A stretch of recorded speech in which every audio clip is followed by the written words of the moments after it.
students. Welcome to S-Class Institute of English in collaboration with Pragyansh Classes. Students, जैसा कि हम लोग lodges को क्रमवार पढ़ रहे हैं, अल्फाबेटिकली पढ़ रहे हैं और मुझे उम्मीद है कि आप पीछे ए से लेके एच तक के मैंने जितने भी लॉजिस को आपको पढ़ाया है अलग अलग पार्ट में, आप उसको देख रहे होंगे, याद कर रहे होंगे। अब आगे मैं आई से कंटिन्यू करूंगा लॉजिस को, लेकिन उससे पहले एक बहुत ही इंपॉर्टेंट बात आपको मैं बता दूं।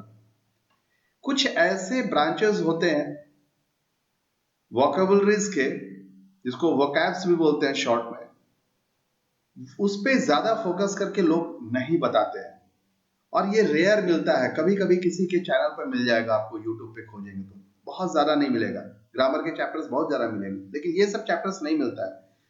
और ये सब ऐसे ग्रामर के और वोकैब्स के ऐसे पार्ट होते हैं जिसको कि आपको याद बिल्कुल ही रखना चाहिए। और इसीलिए मैंने लॉजिस पे काम करना पहले शुरू किया आपके लिए, ताकि जो रेयर चीजें हैं वो आपको मिल जाए, बाकी जो कॉमन चीज है वो मैं आपको देता रहूंगा। तो चलिए स्टार्ट करते हैं। पहला वर्ड है आई से, इक्थायोलॉजी। इक्थायोलॉजी का मतलब होता है मत्स्य विज्ञान, द स्टडी ऑफ फिश। इसका मतलब है कि मछली, अनेक प्रकार की मछलियां पाई जाती हैं और अलग अलग प्रजाति की मछलियां पाई जाती हैं। कुछ मछलियां जो होती हैं वो खाने लायक होती हैं, कुछ जहरीली मछलियां भी होती हैं। तो इन सारी मछलियों का अध्ययन किया जाता है एक विज्ञान के रूप में, शास्त्र के रूप में, जिसको हम इक्थायोलॉजी के नाम से यानी मत्स्य विज्ञान के नाम से हम जानते हैं। Next word is limnology. Limnology का मतलब होता है कि जो इन्वायरमेंट में जो फ्रेश वाटर होते हैं, खास करके जो हमारे झील होते हैं, उसमें जो फ्रेश वाटर होते हैं, वातावरण में जो शुद्ध पानी होते हैं, झील के खास करके पानी जो होते हैं, तो उसमें जो जीव का वास होता है, जिसको हम सरजीव भी बोल सकते हैं, उस सरजीव का विज्ञान जो होता है, यानी शुद्ध पानी में रहने वाले जीव के विज्ञान को लिम्नोलॉजी के नाम से हम जानते हैं। अब आते हैं नेक्स्ट, लिथोलॉजी। चट्टान, पत्थर, जितने भी पहाड़, ये सारे चीज जो होते हैं, आप जानते हैं पहाड़ होते हैं, पहाड़ियां होती हैं, पठार होते हैं, सब चट्टानों से बने होते हैं। अलग अलग चट्टानों का अलग अलग रूप होता है, कुछ जीवित चट्टान होते हैं, कुछ मृत चट्टान होते हैं। तो इनके ऊपर में जब हम अध्ययन करते हैं तो उसको हम शिला बोलते हैं, यानी शिला का मतलब ही होता है पत्थर, यानी पत्थर का विज्ञान या शिला विज्ञान, लाइथोलॉजी या लिथोलॉजी। अब आते हैं नेक्स्ट, मीटेरियोलॉजी। मीटेरियोलॉजी में हम जो वेदर होता है, जो मौसम होता है, जो आप देखते हैं कि मौसम की जानकारी आपको दी जाती है, तो मौसम की जानकारी किस विज्ञान को पढ़ने के बाद इसका ज्ञान हमको होता है? तो वो होता है मीटेरियोलॉजी, यानी मौसम या अंतरिक्ष विज्ञान, क्योंकि अंतरिक्ष में ही मौसम का जानकारी मिलता है हमको। इसको सैटेलाइट के माध्यम से हम लोग लेते हैं। आजकल सैटेलाइट छोड़े जाते हैं और विशेष रूप से विशेष खास करके वेदर के लिए अलग सैटेलाइट छोड़े जाते हैं। तो वेदर की जानकारी के लिए हम अंतरिक्ष विज्ञान से मौसम की जानकारी लेते हैं, इसलिए इसको मौसम विज्ञान या अंतरिक्ष विज्ञान के नाम से जानते हैं।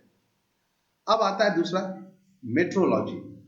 मेट्रो वर्ड से पता चलता है मेजरमेंट का, यानी कि जब हम किसी चीज का माप तौल करते हैं तो उसके विज्ञान जो होते हैं कि किसी चीज का माप कितना हो, और माप के लिए अलग अलग, मेजरमेंट के लिए अलग अलग, आप जानते हैं मैथमेटिक्स में पढ़ाई होती है इसकी, तो उसका विज्ञान होता है जो, उस विज्ञान को हम माप विज्ञान या तौल विज्ञान या माप तौल विज्ञान के मेट्रोलॉजी के नाम से हम लोग जानते हैं।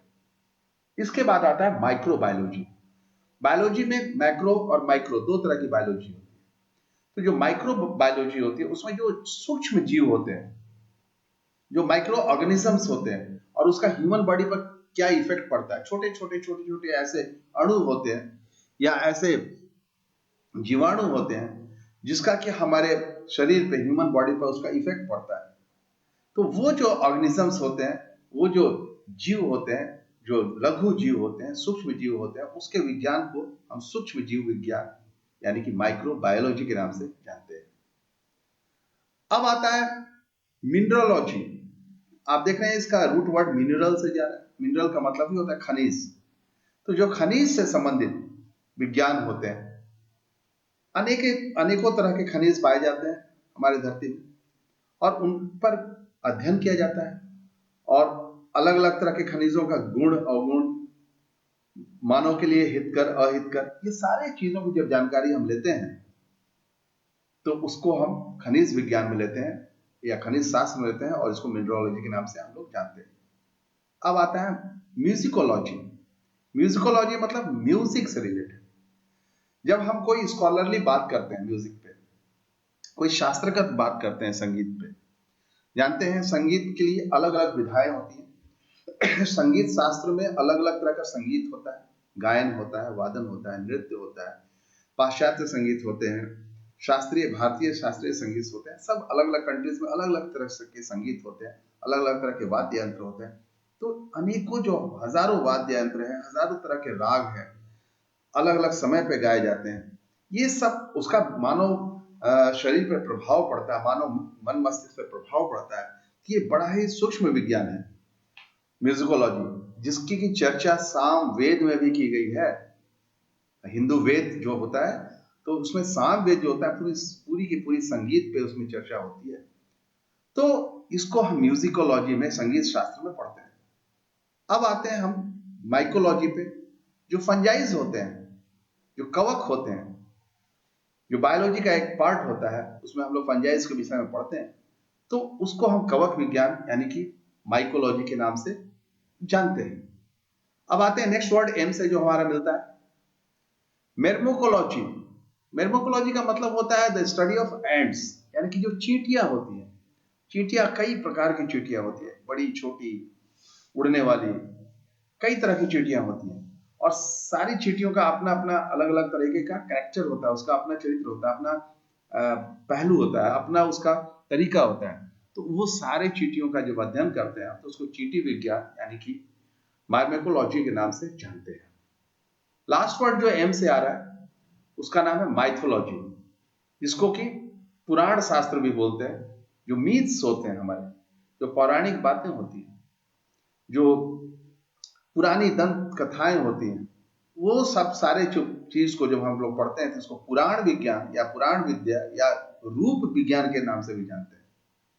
तो ये रहा हमारे एम से।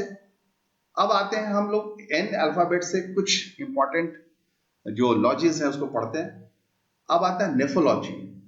नेफोलॉजी का मतलब होता है मेघ विज्ञान, इसको वारिद विज्ञान के नाम से भी जानते हैं, यानी कि क्लाउड्स। क्लाउड्स का जब हम अध्ययन करते हैं, बादलों का जब हम अध्ययन करते हैं, तो उसको नेफोलॉजी यानी कि मेघ विज्ञान या वारिद विज्ञान या बादलों का विज्ञान या बादलों का शास्त्र के नाम से जानते हैं।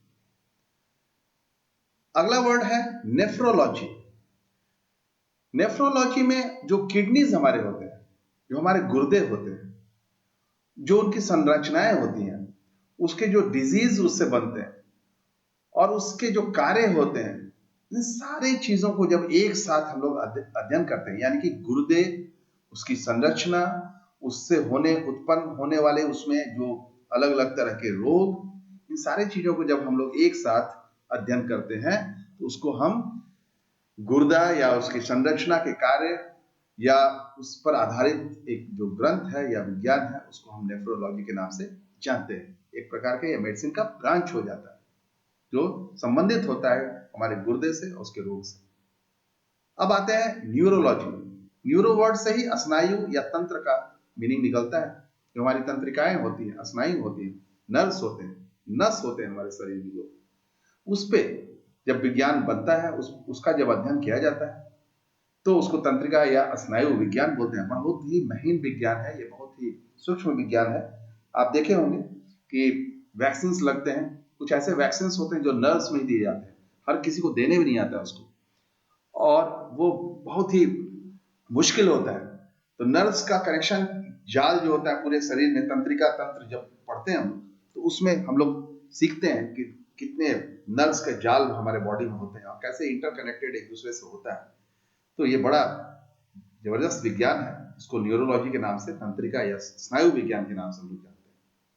अब आता है नेक्स्ट वर्ड नोसोलॉजी। नोसोलॉजी में हम लोग अलग अलग तरह के जो डिजीज पाए जाते हैं उसका वर्गीकरण करके, क्लासिफाई करके पढ़ा जाता है कि ये इससे संबंधित है, ये इस पार्ट से संबंधित है, ये इस शरीर के इस पार्ट से संबंधित है।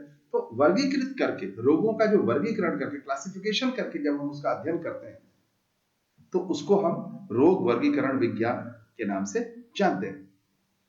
अब आता है एक वर्ड न्यूमरोलॉजी, यानी कि न्यूमरल वर्ड से इसका जन्म हुआ है।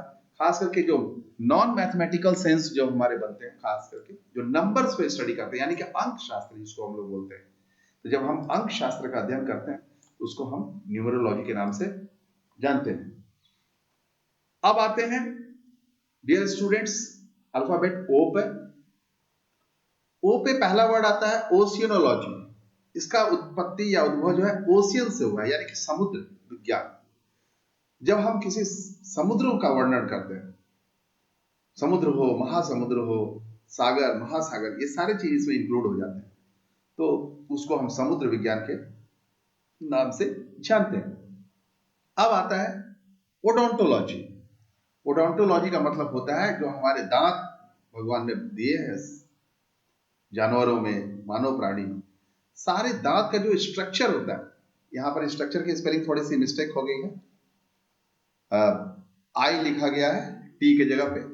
तो structure, the study of the structure, structure जो उसकी संरचना जो होती है, उसका जो विकास होता है, उसके अंदर में जो अलग अलग तरह के एबनॉर्मलिटीज आ जाती है, जो परेशानी आ जाती है दांतों में, उन सारे चीजों का जब हम अध्ययन करते हैं उसको दंत विज्ञान के नाम से जानते हैं। और आपको इस चीज का एहसास होगा कि दांत की जो दर्द होती है, दांत में जो रोग होता है, बड़ा ही कष्टदायक होता है। और जो दंत विज्ञान के जो जानकार होते हैं, जो उसके चिकित्सक होते हैं, वो हमें बड़ा राहत देते हैं। अब आते हैं ऑन्कोलॉजी के नाम से एक शब्द आया, जिसमें हम कैंसर जैसे रोग, अब तो उसका इलाज भी संभव हो पाया है, पहले वो नहीं हो पाता था।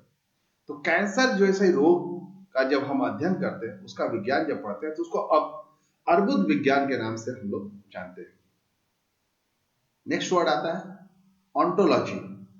ऑन्टोलॉजी का मतलब होता है कि the study of existence. Existence का मतलब ही होता है अस्तित्व। किसी भी चीज के अस्तित्व का जो विज्ञान होता है, या जो उसकी सत्ता होती है, उसकी मीमांसा यानी शास्त्र, उसका विज्ञान। तो सत्ता से संबंधित शास्त्र, यानी कि हमारी उत्पत्ति, हमारा जो एग्जिस्टेंस है, हमारा जो अस्तित्व है, उससे रिलेटेड जो भी हम ज्ञान लेते हैं, वो सत्ता मीमांसा या सत्ता योग का हमारा शास्त्र हो जाता है। और उसको हम उस विज्ञान के तहत उसको अध्ययन करते हैं। The study of birds eggs, जिसको ओलॉजी के नाम से या ऊलॉजी के नाम से जानते हैं, जो चिड़ियों के जो अंडे होते हैं, कई चिड़ियों के अंडे हम लोग खाते भी, तो चिड़ियों के अंडों पे जो विज्ञान हम लोग पढ़ते हैं, जिसको कि हम डिंब भी कह सकते हैं या अंड भी बोल सकते हैं, तो उसको डिंब या अंड विज्ञान के नाम से जाने जाते हैं। अब आता है ऑर्निथोलॉजी। ऑर्निथोलॉजी, जिसको कि पक्षी विज्ञान के नाम से जानते हैं, द स्टडी ऑफ बर्ड्स। संसार में अनेकों अनेक पक्षियां हैं, बहुत को जानता हूं, हम आप लोग भी जानते हैं, और बहुत हम लोग नहीं देखे हैं, रेयर बर्ड्स हो जाते हैं। तो पक्षी विज्ञान के विशेषज्ञ होते हैं और वो पक्षी विज्ञान के ज्ञाता होते हैं, तो उनके पास ऑर्निथोलॉजी का ज्ञान होता है, इसलिए वो पक्षी विज्ञान विशेषज्ञ कहे जाते हैं। नेक्स्ट वर्ड है ओरोलॉजी, यानी कि जो माउंटेन्स हमारे होते हैं, हमारे जो पहाड़ होते हैं, उनकी जो मैपिंग होती है, उसकी जो संरचना होती है, उनके जो आकार प्रकार बनते हैं, उनके जो मैप्स बनते हैं, उसको हम जब अध्ययन करते हैं, उसको हम पर्वत विज्ञान के नाम से जानते हैं। इसके बाद मेरे पास एक वर्ड आता है ऑस्टियोलॉजी, जो हमारे अंदर में बोन्स पाए जाते हैं, बोन्स के अंदर मैरोज पाए जाते हैं, अलग अलग जगह पे अलग अलग तरह के बोन्स पाए जाते हैं। कुछ हार्ड बोन्स होते हैं, कुछ सॉफ्ट बोन्स होते हैं, कुछ बिल्कुल फ्लेक्सिबल बोन्स होते हैं जो लचीले भी होते हैं। तो शरीर के अलग अलग भाग में अलग अलग तरह की हड्डियां पाई जाती हैं, उनमें गांठें भी होती हैं, कई तरह की चीजें हड्डियों में होता है, उनका डेवलपमेंट भी होता है। उसके अंदर में जो अलग अलग चीजों की जो जरूरत होती है बोन के निर्माण में, कह सकते हैं हड्डी निर्माण या अस्थि। तो अस्थि या हड्डी के निर्माण संबंधित जो हम लोग ज्ञान लेते हैं उसको अस्थि विज्ञान के हम लोग नाम से जानते हैं। तो माय डियर स्टूडेंट्स, मैंने आपको इतने सारे ओलॉजिस के विषय में, आई से लेकर के अल्फाबेट ओ से तक के ओलॉजिस के विषय में बताया। अब ये लॉजिस को आप याद करते रहें, लिखते रहें, कई बार चैनल्स को खोलें, देखें और उसको याद करें, तो स्वाभाविक रूप से आपके पास बहुत ही अच्छा वर्ड पावर भी हो जाएगा और आप बहुत ही मजबूत जानकार होंगे अंग्रेजी के। कहा जाता है कि Rome was not built in a day, Rome एक दिन में खड़ा नहीं हुआ था, यानी कि एक एक ईंट जोड़ करके हम लोग उसको तैयार करते हैं वर्ड पावर को। सो आई थिंक कि आप बहुत अच्छी अपनी तैयारी लॉजिक्स के साथ कर रहे होंगे। आगे मैं बहुत सारे ऐसे ऐसे रेयर चैप्टर्स लेके आऊंगा जो बहुत ही कम देखने के लिए मिलते हैं। तब तक के लिए धन्यवाद।